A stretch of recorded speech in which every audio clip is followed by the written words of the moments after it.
Sebuah video muncul air berwarna merah darah di Pantai Grajagan, Banyuwangi viral di media sosial.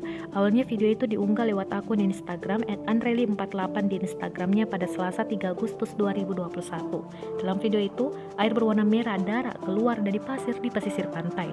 Terkait fenomena itu, Kabid Perikanan Tangkap Dinas Perikanan Banyuwangi, Suryono Bintang Samudra mengaku sudah mendengarnya. Pihaknya akan ke lokasi pantai untuk memeriksa fenomena tersebut.